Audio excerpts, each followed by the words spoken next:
अपने आप ही शामिल हो गया।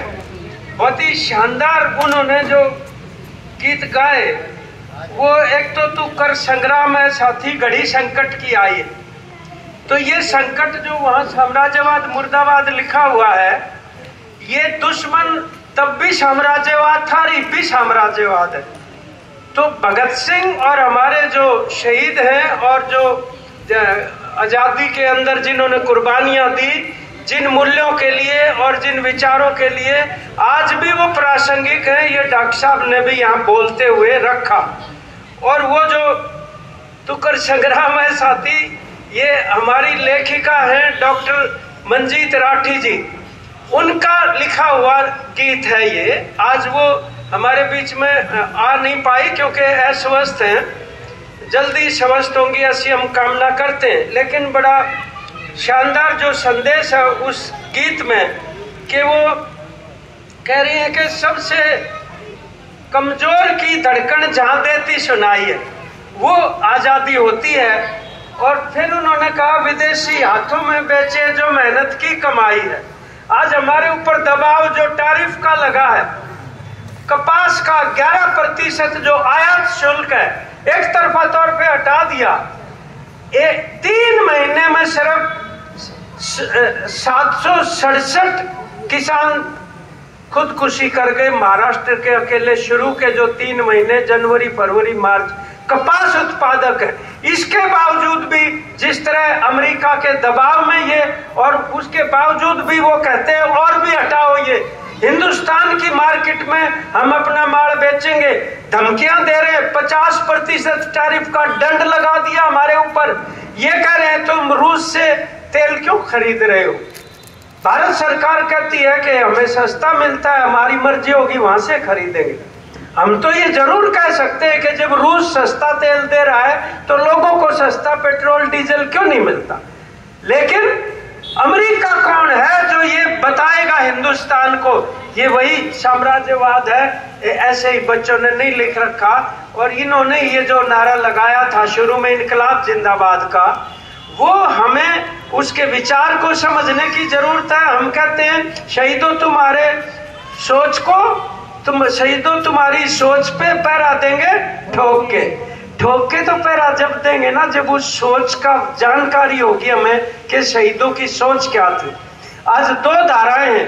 एक है क्योंकि लोकप्रिय भगत सिंह और उनके साथियों की शहादत इतनी बड़ी है, तो एक तो ये है कि वो टोपी वाले भगत सिंह की तस्वीर लोगों में जाती रहे, विचार दब जाए उसके नीचे, या वो पिस्तौल दिखाते हुए यूं नजर आ जाए कि भाई बहुत बहादुर थे, गोली चला दिया करते।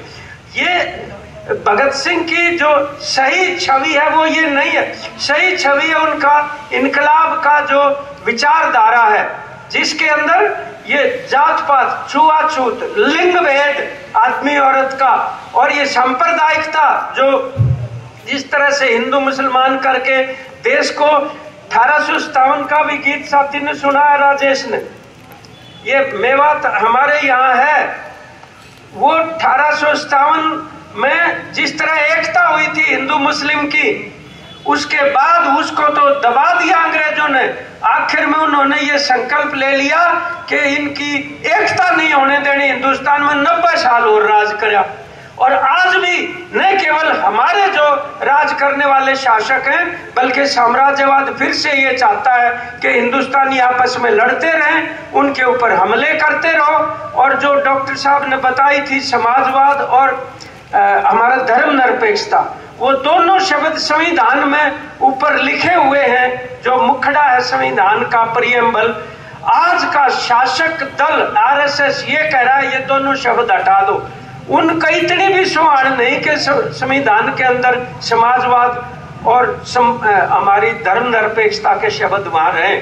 तो ये इतिहास से और आजादी की लड़ाई से उभरे हुए हैं। तो हमें ये संदेश लेने की जरूरत है कि आज भी अपनी आजादी और संप्रभुता को हम ये संकल्प लेते हैं, और जो लोगों के अधिकारों के ऊपर जिस तरीके से लाठी गोली से दबाने की कोशिश हो रही है, जैसे कि लद्दाख के अंदर भी हुई, वो भी रुकनी चाहिए।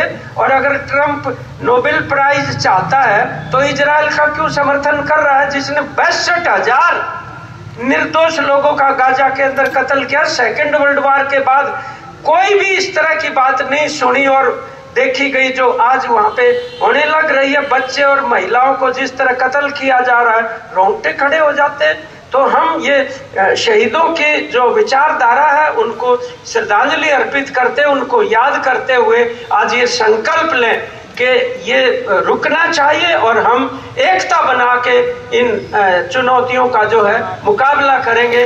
इसलिए हम कहते हैं, एक वो जो लाइन आती है गीत की, आजकल में हम तुम्हें भूलने वाले ही थे, आजकल में हम तुम्हें भूलने वाले ही थे, आजकल में क्यों तेरी यादों का मौसम आ गया।